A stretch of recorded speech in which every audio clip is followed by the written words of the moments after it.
Bonjour à tous et à toutes, benvenido. Eh bien, on est bien content de vous recevoir aujourd'hui pour le deuxième webinaire après celui sur les haltères implantables. Eh bien, on va faire maintenant le pacemaker et donc tout ce qui va être télésurveillance sur le pacemaker. On va commencer avec des choses extrêmement pratiques au départ, faites par Mélissa, qui va nous expliquer comment ça fonctionne, en gros le site, qu'est-ce qu'il y a à savoir de spécifique sur la télésurveillance, pardon, des pacemakers de chez Medtronic. Ensuite, on aura Delphine qui va nous présenter deux cas très concrets de télésurveillance. Ou voilà, qu'est-ce qu'il faut faire et comment on programme, par exemple, sur un stimulateur cardiaque, elle nous montrera un écran de stimulateur pour nous montrer, ben voilà, qu'est-ce qu'il faut programmer de spécifique pour la télésurveillance. Et moi, je terminerai après avec des tracés donc de pace et de télésurveillance, voilà, des cas concrets qu'on a eu il n'y a pas si longtemps. C'est pas des choses folles, mais c'est des choses très concrètes du quotidien. Voilà, donc on va bientôt commencer. Juste vous dire, la télésurveillance des PACE, ça a aujourd'hui un remboursement, on va en parler. C'est une indication de classe 1. C'est pas tellement une option en fait, hein. Voilà. Aujourd'hui, il faut le faire, je pense. Et objectivement, nous, ça fait un certain nombre d'années qu'on le fait et on s'aperçoit au quotidien de l'intérêt. Tous les jours, on s'aperçoit qu'il y a vraiment un intérêt pour des choses très diverses. Mais par exemple, pour gérer la fin de vie des dispositifs, c'est vrai que quand ils sont suivis par télésurveillance, c'est plus facile. Pour l'AFA, évidemment, pour les dysfonctions de sonde. Voilà. Un pacemaker qui dysfonctionne, une sonde qui dysfonctionne sur un pace, c'est moins spectaculaire souvent qu'une sonde de DEF parce qu'il n'y a pas de choc inapproprié, mais ça peut être au moins aussi grave, voire plus grave. Eh bien, parce que ça peut se terminer, pour faire un peu dans le dramatique, mais ça peut se terminer par un décès. Donc vraiment, il n'y a pas tellement de questions, je crois, aujourd'hui. Pendant très longtemps, il y avait débat, on fait pas. Bon, aujourd'hui, vraiment, la question, voilà. Et ça a été montré sur un nombre assez conséquent de patients qu'il fallait vraiment le faire. Alors, c'est bien de le faire avec MED parce qu'il y a Oui.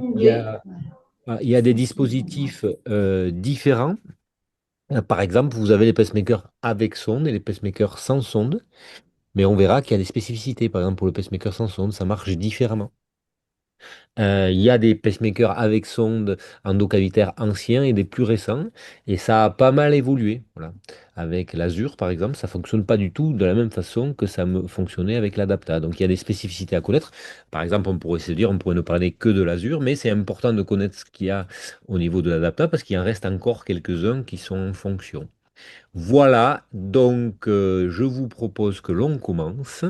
Comme d'habitude, à tout moment, vous posez une question, soit par le chat, soit en ouvrant la parole. Voilà, vous hésitez surtout pas, c'est pas linéaire, hein. Si vous avez des questions, vous posez vos questions.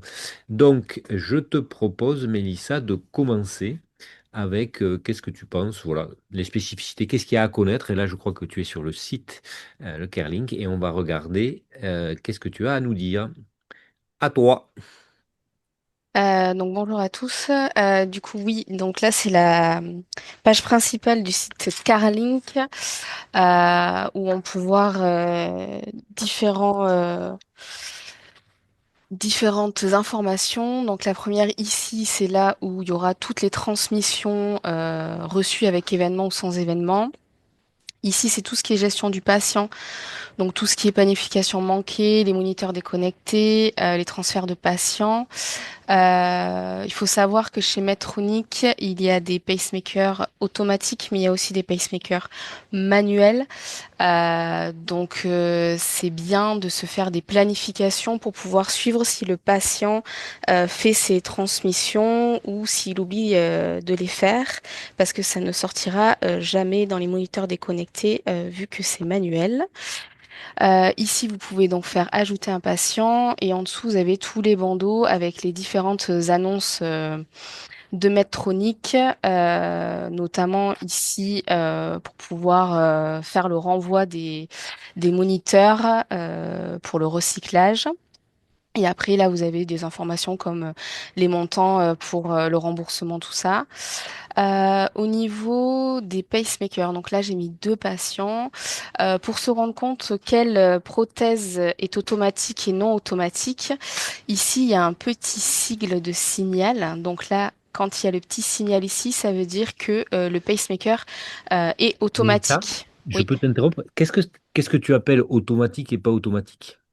Le patient, en fait, avec le boîtier de télécardiologie, est obligé de faire une transmission manuelle pour qu'on Ouais. puisse nous recevoir les informations. Donc ça, c'est non automatique. Et donc ça implique, par exemple, qu'il ne puisse pas y avoir d'alerte. Ça ne fonctionne pas du tout avec des alertes, hein. On est Tout à d'accord? fait, c'est Ça ça. va être juste la possibilité d'interroger le PACE à distance une fois que lui, en fait, a initié la communication, quoi. D'accord? C'est ça, hein. Oui. Voilà, c'est le patient qui va initier et à partir de là, on va pouvoir avoir l'intégralité des données. Voilà. Donc ça, chez les patients qui ont ce type de dispositif, ça correspond à qui? Quel Euh, patient? c'est Ouais. tout ce qui est les pacemakers Micra, Ouais. les Adapta, ce que tu Ouais. disais tout à l'heure, les Advisa et les Astra. Si D'accord. je n'en Donc loupe pas, Delphine. les Très bien. pacemakers endo plus anciens et les pacemakers sans sonde. OK? Donc il n'y aura pas de système d'alerte. Par opposition à l'Azur où tu vas avoir ton système où là tu auras les trois possibilités en fait. C'est ça, l'Azur et le Percepta. Ouais. Là, du moment où l'initialisation est faite, l'appariement entre le pacemaker et le boîtier de télécardiologie, en fait, l'interrogation va se faire toutes les nuits. Donc, s'il y a une alerte, ça nous l'enverra directement. D'accord. Donc ça s'apparente beaucoup plus à tout ce qu'on a sur les défibrillateurs, ce genre de choses-là. C'est ça. D'accord. Il y a toujours possibilité d'avoir une transmission initiée par le patient Oui. et tu as la possibilité de programmer quelque chose de calendaire aussi, de dire je veux un contrôle complet tous les Oui, nous, 8 on mois, fait par tous exemple. les 3 mois. Nous, par exemple, donc voilà, on fonctionne avec les trois. C'est-à-dire qu'on va faire tous les 3 mois, on aura un bilan complet. Qu'est-ce que ça t'apporte, ça, ce bilan complet à 3 mois?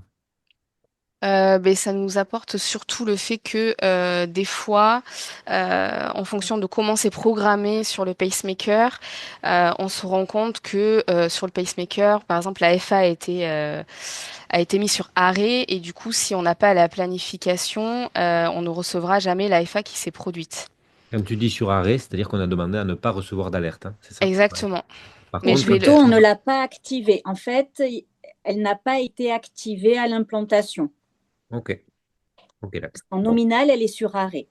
D'accord. Donc, on résume, hein, sur les nouveaux, tu as les trois fonctions initiées par le patient, l'alerte et la possibilité de faire calendaire.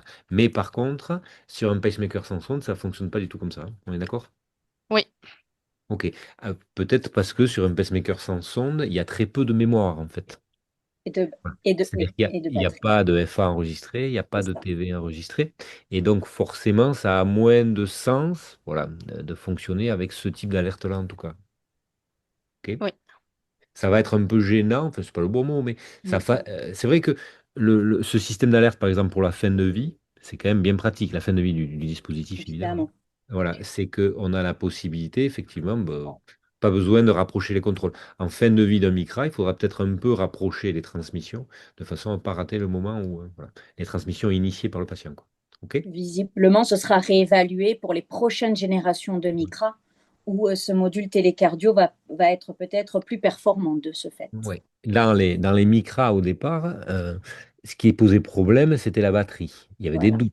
Voilà, quand vous mettez ce type de dispositif nouveau, vous avez un doute sur la batterie. c'est ça. Et donc, si vous rajoutez tout ce qui va être enregistrement, d'EGM, tout ça, potentiellement, ça prend de la place. Et donc, ça, c'est bon, voilà, ils ont préféré, et je pense à juste titre, hein, assurer l'essentiel, c'est-à-dire la stimulation, voilà, avec une durée de vie la plus longue possible. Donc, au dépend finalement de ce type d'enregistrement, quoi. Voilà. Ça va avoir des conséquences en termes de remboursement. À ce Euh, jour, oui, pardon, Mélissa, vas-y. non, non, vas-y, vas-y, Delphine, il n'y a pas de souci. À ce jour, les textes expliquent que c'est pas réellement le souci de la transmission manuelle qui ne permettent pas d'obtenir un remboursement de la télésurveillance, c'est plutôt la gestion des alertes. Et comme le MICRA, par exemple, vous recevez la transmission manuelle, mais en aucun cas il y aura une alerte générée sur le site, logiquement, si on lit les textes, ce n'est pas éligible pour l'instant au remboursement. C'est Donc vraiment la c'est gestion des alertes. Il faut que la prothèse puisse vous alerter. Attention, il y a un souci sur la batterie. Attention, il y a un souci voilà, sur un quelconque critère. Et à ce jour, le MICRA, tu reçois une copie de ton interrogation comme si tu avais ton patient avec toi, mais tu n'as pas une gestion, en tout cas une mise en avant des alertes. OK, OK, OK. Donc en pratique, hein, pour Oui, les pacemakers pratique. plus anciens adapta, de Oui, la même façon, puisque tu n'as pas ce système d'alerte, on ne facture exactement. pas. On ne facture Exactement. ni l'adapta, voilà. Bon, en pratique, voilà, on n'en a plus hein, aujourd'hui, enfin pratiquement plus. Mais voilà, les plus vieux pacemakers en gros et les pacemakers sans sonde aujourd'hui on ne facture pas. C'est ça. OK. Oui. Mais ça, on t'a peut-être un tout petit peu interrompu là, non? Non, mais il n'y a pas de souci. Mais vas-y, continue. Je voulais montrer que pour un patient, quand on est sur la transmission, il y a différents onglets quand on ouvre une transmission. Donc, il y a le Quick Look qui est un petit peu un résumé avec des compteurs. Ça, Euh, c'est une transmission standard, hein, ou n'importe oui, laquelle. Pour une alerte, ça sera la même chose? Tu auras tout ou tu auras que, par exemple, le il y tracé aura de FA? tout. Il y Non, il y aura tout. aura tout. Oui. D'accord. Il y aura tout. Voilà, donc là, le Quick Look, c'est un petit peu un résumé des paramètres, des sondes, de la batterie, des compteurs de FA, TV, tout ça. Ensuite, il y a le GM actuel au moment de la transmission.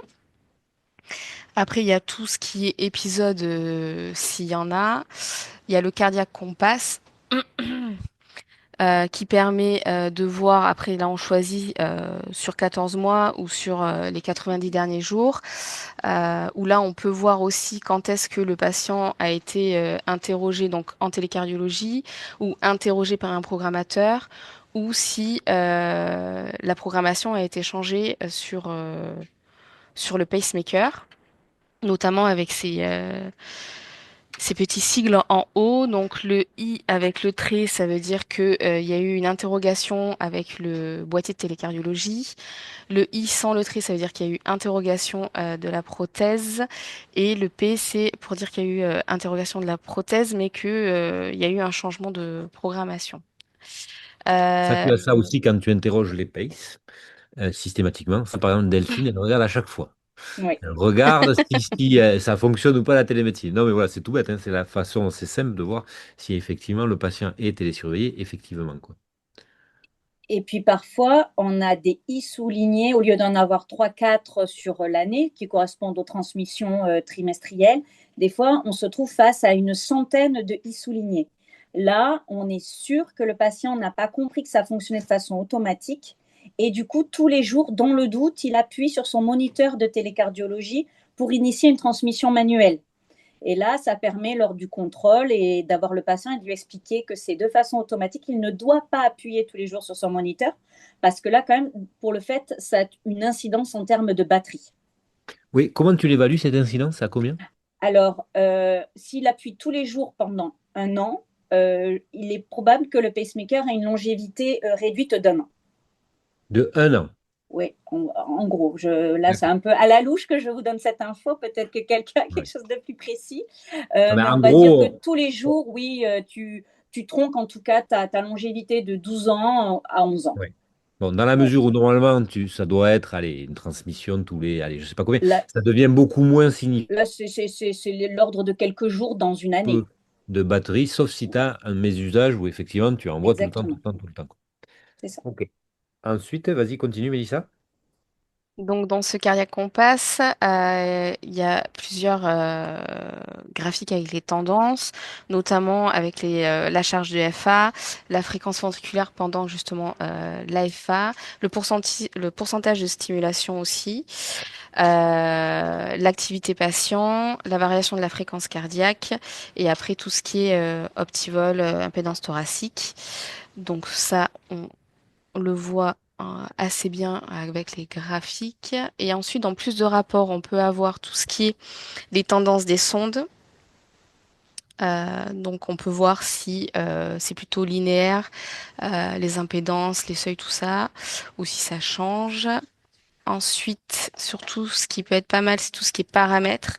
Donc là, on a vraiment tous les paramètres du pacemaker et plus précisément, ce qui peut intéresser C'est ce qu'il y a à la fin. C'est ce qui nous permet ici de voir si la télécardiologie est activée ou pas sur le pacemaker. Et ici, la configuration des quarts alertes, ce qui nous permet de voir ce qui a été mis sur marche ou laissé sur arrêt. Donc là, on peut voir que sur marche, il y a bien la FA, la TV, sur arrêt, il y a l'optivol, et on voit bien aussi au niveau de l'ERI du pacemaker que c'est sur marche. Donc là, ça Sur nous... une question, Mélissa. Oui. Sur les haltères implantables, donc les Reveal, il est possible de reprogrammer ce que l'on veut comme alerte. Voilà. Qu'est-ce qu'il est possible de faire en termes de reprogrammation sur un pace? On ne peut pas reprogrammer sur un pace. On ne peut pas, hein, rien. Non, pas à D'accord. distance. Voilà. Rien. Aujourd'hui, on est vraiment, voilà, c'est vraiment une différence notable. Qui s'explique, hein. Voilà, dans le reveal, c'est pas une question entre guillemets de vie ou de mort, c'est-à-dire que vous pouvez pas ralentir le patient, l'accélérer. Et donc, il y a la possibilité d'avoir une communication à deux sens, c'est-à-dire le dispositif qui nous envoie des données, mais nous, on peut remodifier à distance. Par contre, dans le PACE, évidemment, pour des raisons de sécurité, il y a aujourd'hui impossibilité totale de reprogrammer à distance. C'est ça. OK? Dans le DEF, c'est comment dans le défibrillateur? Est-ce que tu C'est- peux programmer? Alors, c'est pareil, mais il y a eu quelques Ouais. modifications qui ont été faites pour le def. En fait, pour le def, il y a un petit bandeau qui s'affiche en haut de l'alerte qui nous permet, en fait, si le patient, par exemple, a fait une grosse charge de FA, de pouvoir lui dire que s'il refait de la charge de FA, on veut à nouveau avoir l'alerte. Ce qui D'accord. n'était pas le cas avant, puisqu'il fallait que le patient soit revu et interrogé par un programmateur pour être Exactement. sûr de recevoir à nouveau cette alerte de charge de FA sans revoir en fait Je le pense patient. que ce que tu décris là, il me semble que c'est un des cas dont on va parler Delphine après. C'est Voilà. ça. Donc, voilà. C'est des En fait, petites subtilités, mais parfois on est non, mais c'est très surpris. important parce que Voilà. c'est la vraie vie. Tu ne peux Ouais. pas reprogrammer un DAI ni un pacemaker à distance parce qu'évidemment, tu as un risque de prendre le contrôle sur une prothèse qui stimule un patient. Mais en revanche, la nouveauté avec les DEF, et on le reverra sur la session de janvier, c'est que certaines alertes te sont communiquées et tu peux quand même les réinitialiser à distance pour redégrader et qu'elles puissent se redéclencher à nouveau si besoin. Alors que sur le PACE, non, tu ne pourras pas, et on verra le cas tout à l'heure, faire de réinitialisation à distance. En revanche, si c'est une fonction qui vous paraît intéressante, cette réinitialisation à distance, même sur des PACE, il ne faut pas hésiter à le dire pour que Medtronic, dans les mois ou années futures, puisse investir là-dedans. Ok. Continue, s'il te plaît, Maïssa. Donc du coup voilà, c'était pour vous montrer nous les onglets qu'on regarde à Bordeaux Ok. quand on ouvre une alerte de télécardiologie ou une planification Ok. de pacemaker. Voilà. Autre chose sur la facturation, tu avais quelque chose à dire de particulier ou non? Oui, du coup, c'est ce qu'a expliqué Delphine, c'est que comme le pacemaker, en fait, non automatique, il n'y a Donc, pas pacemaker sans d'alerte sonde générée. et vieux pace, oui, oui. Voilà, comme il n'y a pas d'alerte générée sur la plateforme, en fait, la télésurveillance est non remboursable. Alors, ça, c'est une interprétation que l'on fait nous, ou c'est quelque chose qui est officiel, voilà, qui est accepté, voilà, validé. Tu vois, moi, quand je lisais les textes, je me disais qu'effectivement, je vais dire, il me semble que c'est ça que ça veut dire, quoi. C'est clair là ce que je vous dis ou pas? Voilà. Oui, La position de Medtronic, par exemple, elle est claire, nette, voilà. c'est la même position pour les autres D'accord. industriels, D'accord. Ok. donc Très c'est bien. assez clair. Bien. Donc, tu as terminé, Mélissa? Oui. Est-ce que vous avez des questions sur le sujet, des choses très pratiques sur le site, voilà, sur cette partie-là? Pas de questions? Si vous en avez, n'hésitez surtout pas, hein, par le Les chat. DAI Boston sous-cutanés sont remboursés. Oui, parce que c'est manuel, mais ça génère une alerte. C'est capable de générer une alerte derrière. Donc oui, c'est remboursable. C'est exact. D'accord. C'est-à-dire que le patient transmet manuellement, mais dès que la transmission arrive sur le site de Boston, il y a des alertes qui figurent pour justement alerter. Donc, le texte qui dit il faut que ça génère des alertes, est respecté pour le DevSocket de Boston, Ok, même si c'est manuel. on est bien. Pas de commentaires supplémentaires. Hop. Alors, pourquoi j'ai pas le chat, moi? Je sais pas. Alors, on continue. Eh bien, écoute à toi, Delphine. Oui, il faut que Mélissa arrête de partager son écran Non, pour tu que peux je partager. puisse partager le mien, visiblement.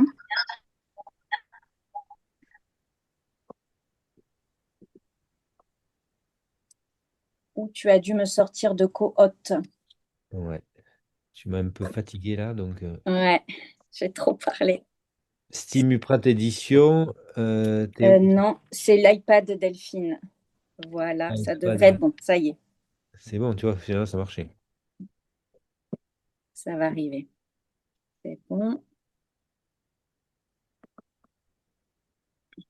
OK, je viens sur mon iPad. Voilà. Alors, où est-ce qu'on est là? On est sur un Donc là, programmateur, c'est ça? on utilise notre programmateur SmartSync, la tablette, pour interroger un pacemaker. Donc là, vous avez en haut, donc là, on est sur l'écran d'accueil et vous avez en haut les 3 barres qui vous permettent d'afficher votre menu. Quand on implante un pacemaker, comme on parle de la télécardiologie, le module Bluetooth qui permet la télécardiologie automatique est sur on. Donc ça, c'est parfait. En revanche, il y a seulement les alertes constructeurs qui sont activées sur marche, à savoir la fin de vie, le RRT, et les impédances. Tout le reste a été jugé comme des alertes médicales, donc Tu es c'est au sur praticien. l'écran là? Tu es sur le bon écran ou pas? Tu peux t'y Alors, mettre? je vais aller, j'y vais. Alors, c'est dans paramètres, du coup. Est-ce que vous Ouais, voyez paramètres? on voit. Voilà. Et donc, sur les paramètres, cet onglet signal montre bien que la télécardiologie est sur on. Elle est nominalement comme ça, sur on. Mais il n'y a que 3, et on le voit là, 3 marches. Ça veut dire qu'on n'a que les deux impédances et la fin de vie qui est sur on. Si le médecin veut que ce soit plus performant, il faut qu'il aille activer, bien sûr, sauf si le patient est connu pour déjà de la F1, activer la Care Alert F1. Vas-y. Voilà. Marche et montre-nous la durée, s'il te plaît. Voilà. Et là, tu as le choix dans la durée. Donc ça, je ne sais pas qu'est-ce que les centres préfèrent faire. Ça, c'est vraiment à discrétion des centres. Est-ce qu'ils veulent une alerte au bout de 30 minutes de FA, 1 heure de Ouais. FA, 2 heures de FA? Voilà. Donc ça, Donc, on est déjà Pierre, d'accord que l'alerte la plus basse, c'est 30 minutes en termes de durée. on est d'accord. Ça, c'est une donnée déjà qui est importante, hein, voilà. C'est complètement différent du reveal. Le reveal qui va Exactement. être implanté pour justement le problème des AVC cryptogéniques, où vous avez la possibilité d'enregistrer en gros à partir de 2 minutes. C'est très très différent. Mais là, effectivement, voilà, c'est 30 minutes. Comment, en fonction de comment vous allez le programmer, ça va influer. Ce paramètre-là, il est essentiel. Le problème, c'est que moi, je ne peux pas vous dire comment il faut le faire, en gros. Mm. C'est pas résolu, cette question-là. Mm. Si vous dites, moi, je veux enregistrer et que si je vois quelque chose, ça aura des implications cliniques, alors vous allez dire, je veux enregistrer la durée qui va impliquer une anticoagulation. Et ce problème-là, c'est que cette relation directe entre durée et anticoagulation, elle n'est pas déterminée. Et ça peut aller effectivement là de choses assez courtes à jusqu'à 24 heures. C'est-à-dire que c'est pas résolu. Est-ce que un patient avec un pacemaker, je vais l'anticoaguler s'il fait de l'AFA de 6 minutes ou s'il en fait 24 heures? Il y a un gap qui est énorme entre les deux. Et ça complique voilà, beaucoup les choses. En tout cas, l'avantage, c'est que un des avantages, en tout cas, c'est que si vous mettez 30 minutes, vous diminuez considérablement les problèmes de faux positifs. Les faux positifs, en fait, les fausses FA que vous aurez, qui augmentent considérablement la charge de travail, ça va être essentiellement le bruit sur la sonde atriale, ça va être l'écoute croisée, c'est-à-dire la sonde atriale qui entend à la fois l'oreillette et le ventricule. Et ça, c'est quand même très rare si ça se poursuit sur 30 minutes. Il faut vraiment avoir une sonde qui est complètement cassée pour qu'il y ait du bruit en permanence pendant 30 minutes pour qu'il enregistre en gros cet épisode de FA. Voilà. Donc là, quand il s'agit de la charge, ça va être la somme en fait sur 24 heures, hein. Voilà. C'est Donc ça. Pour arriver en 30 minutes, ça réduit quand même. Il faut que vous ayez de multiples épisodes. Généralement, c'est de l'ordre de... Une écoute croisée, il n'y a pas de règle, hein, mais ça va être 20 secondes, 30 secondes, quoi. Donc il faut quand même que vous en ayez un. Voilà. Ça, c'est un des avantages de mettre 30 minutes. Si vous mettez 1 heure, vous en aurez encore moins de faux positifs. Voilà. Mais après, vous allez perdre. Voilà. Ça, c'est la question principale qui n'est pas encore résolue. Donc, je ne peux même pas vous donner de réponse sur qu'est-ce qu'il faut programmer ou pas à ce niveau-là. Nous, de base, et historiquement, on a tendance à programmer à peu près toutes les alertes aux valeurs les plus basses. À peu près toutes. Voilà. Donc là, par exemple, Mélissa, tu es là toujours? Oui, oui, Mélissa. oui, excuse-moi. Elles sont programmées à combien, nos alertes sur la FA, en règle générale? Ça dépend, alors, ça dépend des centres, Oui, mais chez Eh nous, je oui. dirais. Mais nous, c'est une demi-heure. voilà. On programme quasi systématiquement toutes les choses que l'on veut au plus bas. Voilà. Voilà. Bon. Mais, voilà. Et souvenez-vous que c'est pas un épisode de 30 minutes. C'est la charge sur 24 heures. Donc, c'est la répétition. Si vous en avez plusieurs, quand même, vous pouvez remplir ça. Voilà. Vous pouvez remplir vos 30 minutes si vous avez X épisodes de bruit sur la sonde. Bien, je te laisse parler, Delphine. Non, bon, non, mais très bien, Pierre. Du coup, après, il y a le deuxième critère qui est la fréquence ventriculaire moyenne pendant la FA. Donc ça, vous pouvez aussi l'activer et dire, ben, ce patient, il est, mettons, en FA connu, donc j'ai mis sur arrêt ma charge quotidienne en FA. Par contre, je ne veux pas non plus qu'il s'accélère de trop pendant sa FA. Donc, je vais être alertée s'il y a un souci et on peut, pareil, programmer, admettons, sur marche, 2 heures au-dessus de 120 battements par minute. Voilà, en fait, comme le centre veut. Bien sûr, il faut activer l'épisode de TV monitoré. C'est dommage d'avoir un pacemaker et de ne pas être alerté si le patient il a un épisode de TV. La stimulation supérieure à 40%, elle est rarement activée, surtout ne jamais l'activer sur un patient BAV, bien sûr. Et sur un patient qui n'est jamais stimulé, ben, c'est à discrétion du centre. Optivol est rarement activé sur une care alerte. Et ensuite, vous pouvez bien sûr, les deux autres sont déjà OK, vous pouvez aussi aller activer un problème de seuil ou un problème voilà, de seuil atrial ou ventriculaire. Donc en Tu peux te général, remontrer toutes les alertes, s'il te plaît? oui, je te remontre ça de suite, je mets sur marche par exemple. OK. Voilà toutes les alertes possibles dans un pacemaker double chambre. Sur le triple chambre, il y a quelques 2 ou 3 alertes complémentaires.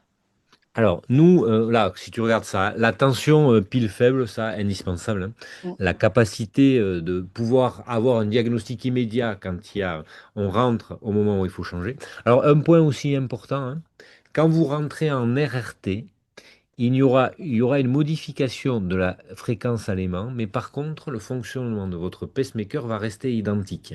Mm.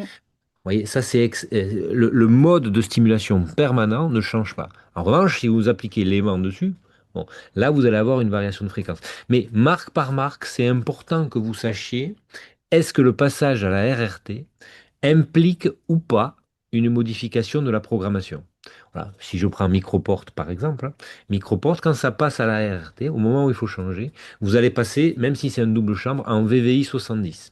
Et si vous reprogrammez, ça va repasser en VVI 70. Et donc, il y a des patients qui ont une indication de double chambre, où là, par exemple, ben ça peut être éventuellement mal supporté. C'est pour ça que chez Microport, on ne va vraiment pas attendre quand on a ces indicateurs. Là, chez BED, il n'y a pas de modification de la programmation. Donc, quand on reçoit l'indicateur de RT, on va convoquer le patient, mais le patient ne sera pas symptomatique à cause de ce passage-là, en tout cas. Je ne sais pas si c'est clair. Et donc, on peut se permettre d'attendre ben voilà, une semaine, 15 jours, si nécessaire. Ok, d'accord. Donc ça, c'est indispensable. Valeur impédance anormale, aucun doute. Voilà, je vous ai dit, hein, la télésurveillance des pacemakers et la mise en évidence des dysfonctions de sonde, surtout ventriculaires, évidemment, chez un patient dépendant tout particulièrement, c'est essentiel. Et là aussi, ça peut être une question de vie ou de mort, donc c'est essentiel. L'AFA, je vous dis, c'est un paramètre que l'on programme systématiquement aussi, avec toutes les réserves et toute l'incertitude qu'il y a là-dessus. Les épisodes de TV, on va le mettre sur marche aussi systématiquement. Bon, la stimulation cumulée du Voilà. ventricule droit, ça me paraît moins déterminant. Mm. L'optivol, on va le dire, c'est moins déterminant. Les seuils, bon, les seuils, ça peut être une information complémentaire quand vous avez le problème d'impédance, par exemple. Voilà. OK? Mais Donc, les quatre, vraiment, pour moi, essentiels, ça va être ça. Usure de la voilà. pile, l'AFA, les TV, les impédances. Et donc, à la fin, en général, dans le signal, au lieu d'avoir les 3 constructeurs, vous êtes à peu près autour de 8 care alertes possibles qui déclencheront une alerte précoce. Si sur un pacemaker censé être automatique, tel que l'Azur et le Percepta, quand vous allez dans vos paramètres, il n'y a pas signal, si ça n'existe pas, c'est qu'à l'implantation, quelqu'un est allé désactiver dans les données la télécardiologie tout court. Donc là, il faudra aller le réactiver. Où est-ce que je le vois? Voilà, télémétrie sans fil avec moniteur marche. Ça a toujours été sur marche, mais parfois, et surtout quand les pacemakers ont été implantés avant 2020, où la télécardiologie était peu développée pour les paces, les médecins désactivaient la télécardio en se disant de toute façon, il n'y aura jamais besoin de télécardio. Donc, on va gagner de la batterie. Avec le recul, on s'aperçoit qu'on n'a pas gagné de batterie et que si on veut maintenant envoyer un boîtier à un patient justement pour surveiller sa fin de vie de pacemaker, ben en fait, on est bloqué parce que ça a été désactivé et il faut revoir le patient, réactiver dans configuration recueil de données. Et là, la télécardiologie peut refonctionner normalement. Voilà. J'espère que c'est clair. C'est très clair. Est-ce que tu peux nous montrer tes cas, Delphine? Alors, c'est toi qui les as, Pierre, puisque tu les as anonymisés, je te remercie. Donc, je ne les ai pas sur mon ordinateur. D'accord. Pierre, il y a Oui, une question aussi dans le chat. Tu peux me la poser, s'il te plaît, pendant que je Bien regarde? sûr. Le pacemaker détecte vraiment la TV avec une discrimination ou c'est seulement une fréquence ventriculaire élevée qui est détectée? c'est une très bonne question. Alors, il existe une discrimination, mais c'est quand même beaucoup Mm. mieux basé. Voilà, c'est Mm. basé essentiellement quand même. Voilà. Tu Sur as la quand même une fréquence. discrimination. Oui, c'est basé sur la fréquence, Il n'y essentiellement. a pas de PR logique, en fait, Par comme le exemple. DEF. Voilà. Donc, le DEF, lui, va analyser l'épisode et te dire, bah oui, c'est plutôt une TV parce qu'il a analysé avec le PR logique. Le pacemaker, non, c'est vraiment de la fréquence. Donc, ça arrive que quelques épisodes soient étiquetés TV alors que c'était une oreillette très rapide qui a conduit très rapidement dans la zone d'enregistrement qui est 150. On le voit là. Et du coup, il a été classé TV, mais ce n'est pas de la TV. Donc là, si vous avez un patient jeune, vous pouvez aller dans paramètres et remonter légèrement la zone de TV pour que ce soit plus pertinent lors du prochain Alors, contrôle. hop, c'est bon pour tout le monde, la réponse vous va bien. Alors, hop, Il faut que j'arrête de partager peut-être mon écran. Attends, non mais zoom. c'est bon. D'accord.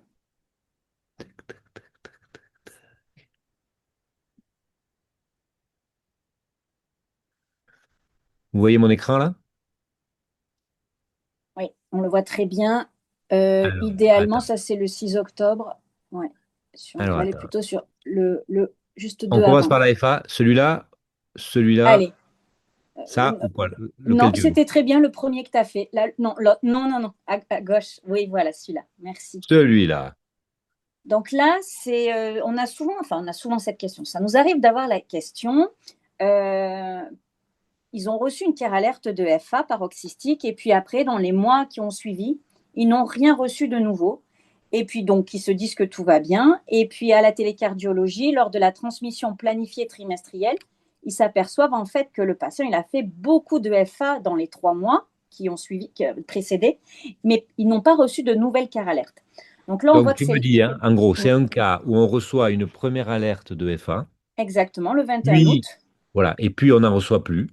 Donc, on se pose Exactement. la question, enfin, on se dit, il n'y a plus de FA, et pourtant, quand 3 mois plus tard, ou à un moment donné, on fait une interrogation complète, on s'aperçoit qu'il y a eu d'autres épisodes et on n'a pas reçu d'alerte, c'est ça? C'est exactement ça. Donc là, tu Ok. vois, tu peux descendre sur ce cas. On voit le 21 août, on a bien notre GM avec Mhm. notre FA tout à fait classique.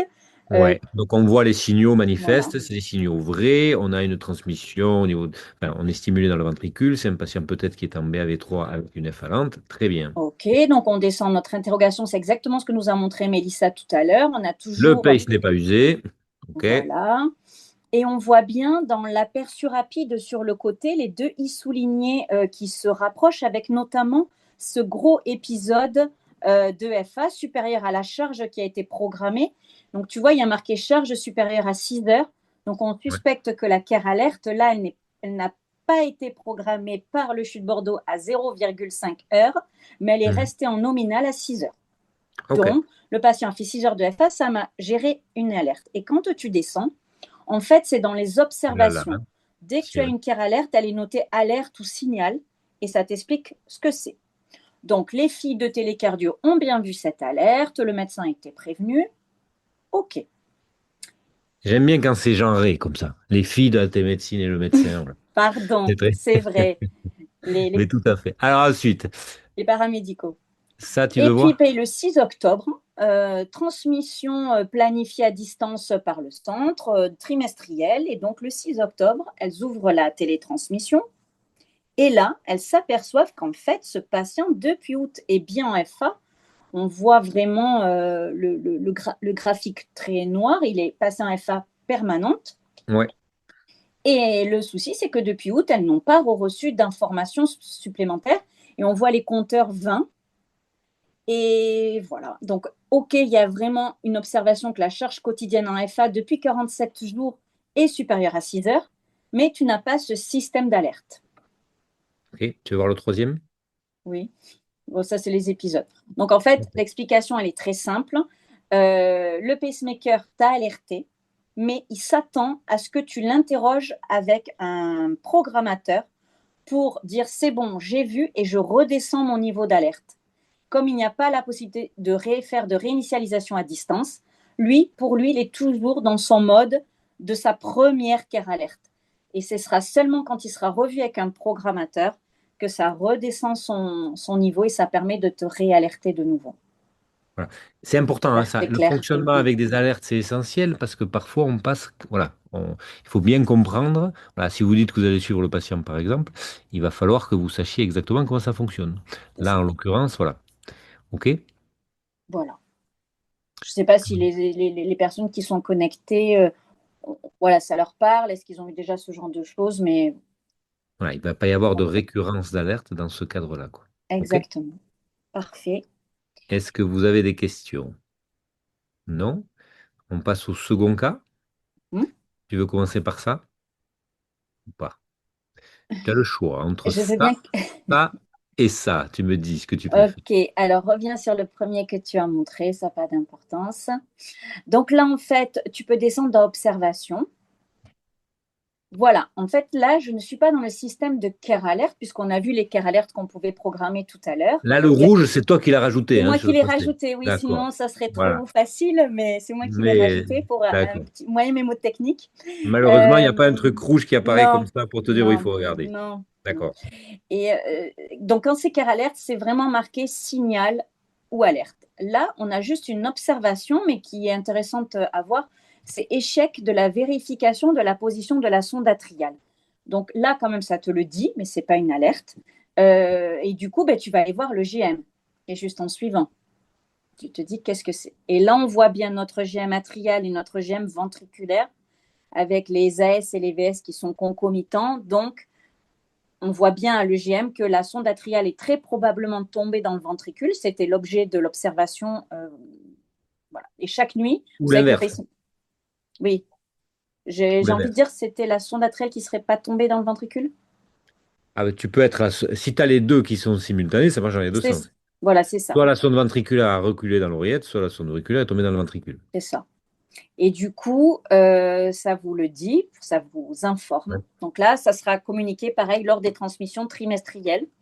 Et c'était intéressant à savoir puisque chaque nuit, le pacemaker Azure fait ses tests, voir si sa sonde atriale est bien positionnée logiquement dans l'oreillette. Ça, c'est. Et le dernier cas, c'est que là, c'est un contrôle Ah, juste, Oui. avant de faire ça, on va revenir Mm, là-dessus. Donc, effectivement, c'est important de voir à quoi correspond cette alerte. mm. Ce qu'il est possible de faire sur un pacemaker Medtronic, c'est de faire de la stimulation atriale rapide pour essayer d'interrompre les épisodes d'arythmie atriale. Donc, tu as la possibilité dans un pacemaker de dire, si le pacemaker détecte une arythmie atriale, je vais essayer de stimuler rapidement l'oreillette de façon à, si l'arythmie est organisée, interrompre la tachycardie. Donc, c'est la même chose que pour un DEF dans le ventricule, où on va dire il y a une TV et on va faire un burst. Bon, mais dans l'oreillette, c'est possible pour la FA. Le problème étant que ça implique que vous stimuliez rapidement dans l'oreillette.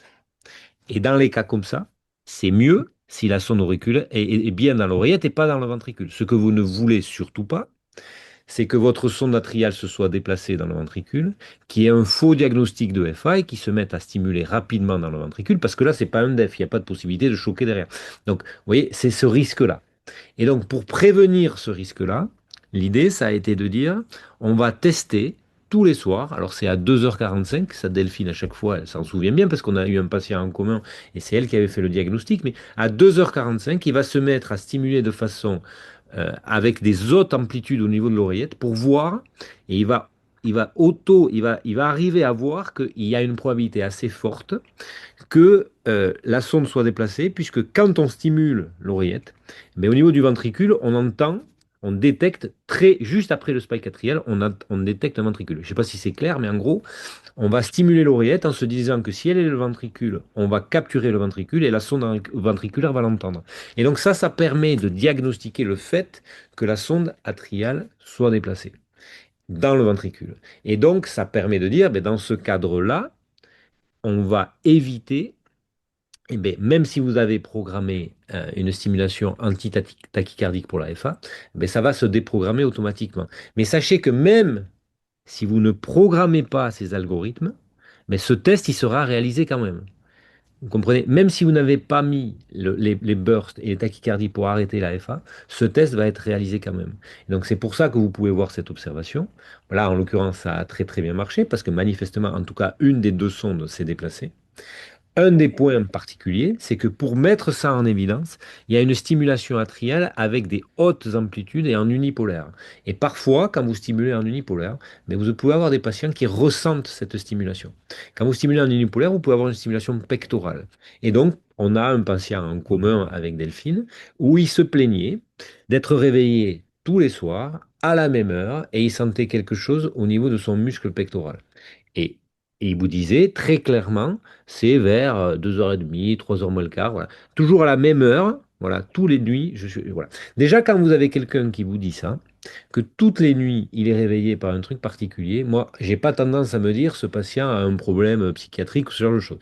Quand vous avez un patient équipé d'un PACE qui vous dit toutes les nuits, à la même heure, je suis réveillé, je me dis là, il faut qu'on trouve. Et parfois, il y a des choses que l'on connaît et des algorithmes qu'on ne connaissait pas. Moi, par exemple, dans ce cadre-là, j'avais pas connaissance que cet algorithme faisait que tous les soirs, à 2h45, il y avait une stimulation à haute amplitude en unipolaire.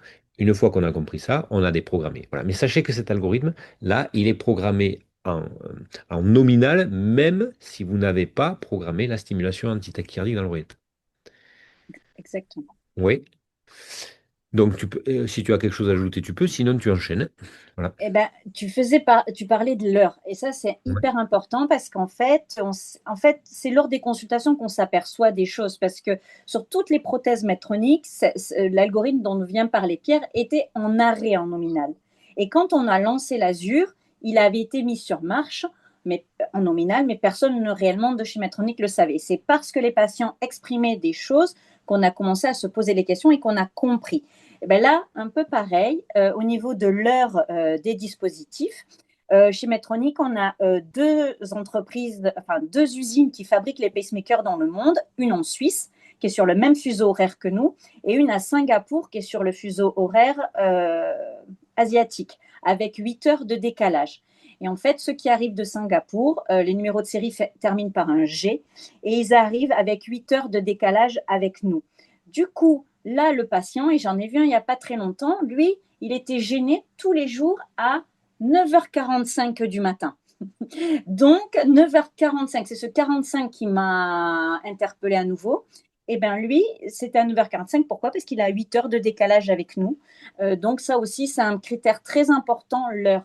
Il se peut que quand vous recevez des épisodes, si l'heure n'a pas été changée à l'implantation, eh bien le patient a dit qu'il n'était pas bien à midi. Et quand vous recevez les épisodes, ils sont étiquetés 19h. Et vous vous dites, le patient, il est psy. comme un peu ce que dit Pierre. Non, c'est qu'il y a un problème d'horaire et d'horloge, donc il faut Alors, remettre. Pierre, il dit précisément le contraire. Il dit justement qu'il pense qu'ils sont pas psy, hein, Mais dans c'est les ce cas que comme j'ai ça. dit, ils sont pas psy, c'est ce que j'ai voulu dire, ils Tout sont à pas fait. psy, J'ai voilà. compris, je comprends. Bon. Et que du coup, si vous témoignez vraiment de quelque chose de spécifique, voilà, des fois dans le pacemaker, il y a des réglages qui ne sont pas en phase avec la vraie vie. Et j'en profite de l'auditoire pour dire qu'il faut être vigilant au niveau des horaires. Et là, vous voyez, date de la visite, là pour le coup, c'est une interrogation en physique, mais je n'ai pas retrouvé à distance comment vérifier cette information-là. Je pense que l'information, on le voit dans l'EGM, quand normalement à minuit, il transmet un EGM. Je ne sais pas où voir que l'horaire est bien fait, mais là, on le voit en haut. Il était marqué 17h30, alors qu'en réalité, il était 10h30 du matin. Donc, en gros, au moment de l'implantation, tu Oui, conseilles de vérifier. Et c'est vrai que ça peut paraître plus que inutile, conseiller. mais il faut plus que le conseiller, il faut le Oui, changer, quoi, l'horaire. oui, On est d'accord? oui. Sinon, il y a des choses que vous n'allez pas comprendre. Ça, c'est Voilà. important, hein. En fonction Oui. des marques, c'est variable. C'est-à-dire que un pacemaker va s'auto-tester. Il va auto-tester un certain nombre de choses. Voilà. Et donc, il y a des marques. Medtronic dit, par exemple, nous, ça va être tout le temps à la même heure. Alors, l'avantage, c'est que ça donne ce genre de situation. C'est-à-dire que le seuil de stimulation sera fait à 1 heure, la détection à 2 heures, l'impédance à 3 heures, et le seuil, par exemple, de vérification, enfin, le test de Mm, vérification de la sonde atriale, c'est 2h45. Bon. mm, Typiquement, on a eu il n'y a pas longtemps une patiente qui avait un problème au moment où elle testait ses impédances. mm. Et donc, c'était toujours à la même heure qu'il y avait un problème. Le problème, c'est qu'il y avait un décalage au niveau des horaires. Et donc, quand on n'avait pas corrigé justement l'horaire sur son pacemaker. Et du coup, on ne comprenait pas. Une fois Mm. qu'on a compris qu'en fait, non, c'était à chaque fois à 3 heures du matin, on a C'est compris ça. alors que c'était au moment du test d'impédance. Il y a d'autres marques qui font différemment et qui vont dire, moi je pense qu'il ne faut pas tester toujours à la même heure, parce que par exemple un seuil de stimulation, peut-être qu'il y a des variations, le mot savant, c'est circadienne, c'est-à-dire qui changent avec les horaires de la journée. Et typiquement, je vais vous prendre un exemple, c'est Boston. Boston, ils vous disent, nous on fait des tests toutes les 21 heures. Toutes les 21 heures, on va faire le seuil. Toutes les 21 heures, on va faire les impédances. Ce qui fait que euh, l'avantage, si vous voulez, c'est que quelque part, on se dit, mais voilà, ça sera testé un jour, ben, je sais pas, un exemple, à midi, puis à 17 heures, puis à 20 heures. Mais du coup, vous aurez pas cette rythmicité-là. Vous n'aurez pas un patient qui va vous dire tous les jours à la même heure. Voilà. Donc ça, c'est important de connaître, parce que forcément, ça ne sera jamais à la même heure. S'il a un problème aux mesures d'impédance, mais ça va être ben, très variable et dans la journée, dans la nuit, vous voyez, ça va tourner. La Medtronic, pour ça, cet Mm. avantage-là, c'est que vraiment, voilà. Il y a plein d'exemples, hein. Abbott, ils vont faire les seuils toutes les 8 heures. Donc, toutes les 8 heures, vous aurez quelque chose de plus fréquent, mais s'il y a un problème au moment des seuils, bah, vous n'aurez pas, ce ne sera pas toujours tous les jours à la même heure. Vous voyez. Tout à Euh, fait. voilà, vous comprenez ça? Voilà. Microport, par exemple, leur SafeAir. Si vous êtes en SafeAir et en BAV, il va arrêter de chercher, mais il fera une recherche de conduction spontanée tous les jours à 8 heures. Donc, un patient qui vous dit, typiquement, à 8 heures, je ressens quelque chose, moi, je sais pertinemment que c'est ça. Et ça marche pratiquement à tous les coups. Une fois que la dame qu'on a en commun là pour l'impédance, on s'est aperçu que c'était 3 heures du matin, c'était clair comme de l'eau de roche. Après, on savait. Vous voyez? Et à tel point que, comme c'est à 3 heures du matin, ce qu'on faisait, c'est que quand on voulait retester, On lui on changeait l'heure. modifiait l'horaire de façon à ce qu'il soit toujours 3 heures, en fait. Vous voyez? On adaptait de façon à ce que pour elle, il soit 3 heures. Je ne sais pas si c'est très clair, mais pour faire le Mm. test et pour être sûr que c'était bien ce D'avoir problème résolu le d'impédance, problème. on varie les horaires, quoi. Et pour pas que le professeur Bordacher il soit à côté de la patiente à 3 heures du matin pour voir si ça Non, se si ça peut, voilà, reproduisait, on, a, on lui a changé l'horaire facticement le temps de faire les tests. tout à fait de façon de faire les tests. Est-ce que vous avez des questions? Voilà. Il y a des questions? Non? Bon, alors moi j'avais 18 tracés à vous montrer. Il nous reste 10 minutes. Ça fait à peu près 22 secondes par tracé. Mais on va peut-être pas tous les voir du coup. Je vous montre juste quelques tracés pour comprendre. Vous voyez? Tout à l'heure, quand Mélissa nous parlait, elle nous disait sur une transmission d'une alerte, vous avez un tracé, mais vous avez aussi les paramètres, vous avez aussi les mesures sur sonde, tout ça. Et c'est important parce qu'un tracé, bon alors des fois c'est simple, hein, mais parfois c'est important de regarder le tracé par rapport au reste des données, par rapport à la programmation, par rapport, si vous avez un problème de sonde par exemple, si vous avez un problème de surdétection, vous allez toujours vous poser la question, comment est l'impédance par exemple. Voilà.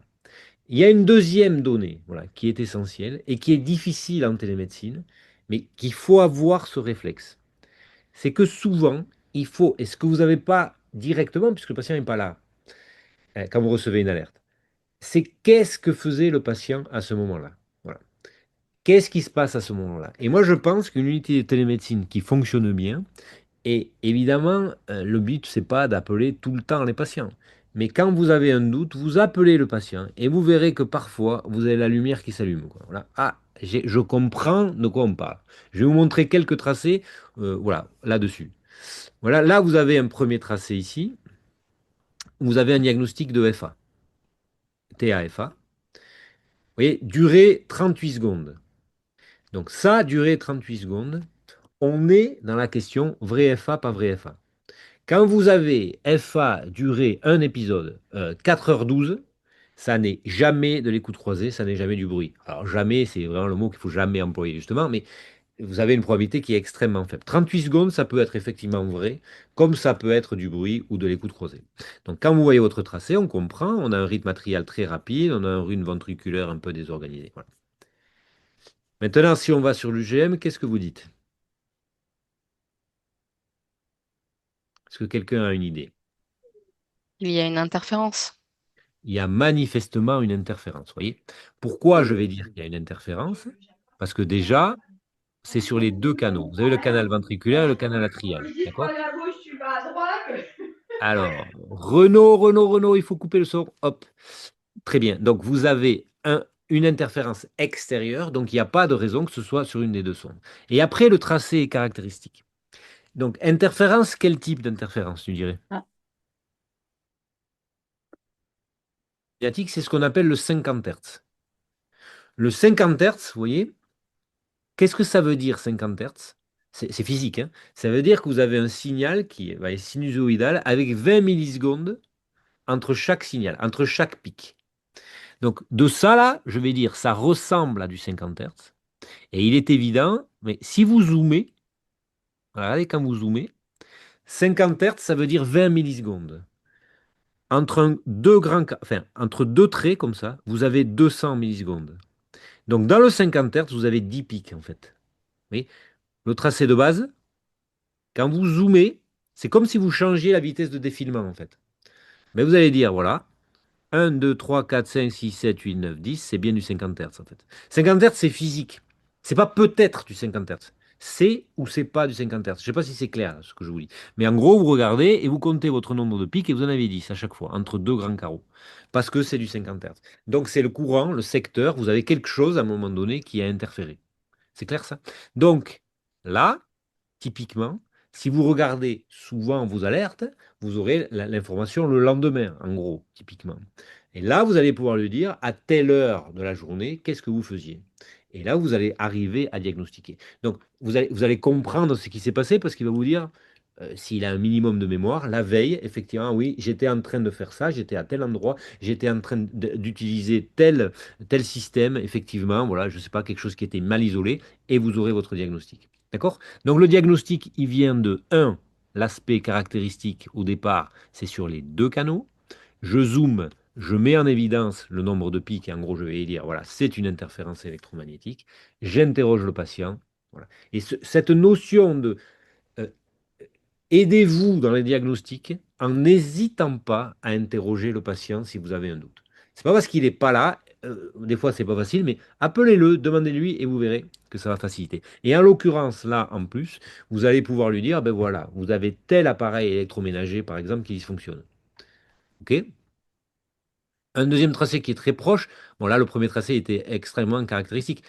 FA, c'est plutôt de la FA que de la TV, généralement. Pourtant, les signaux, ils peuvent être détectés dans les deux. Mais dans l'oreillette, vous avez toujours des sensibilités qui sont plus basses.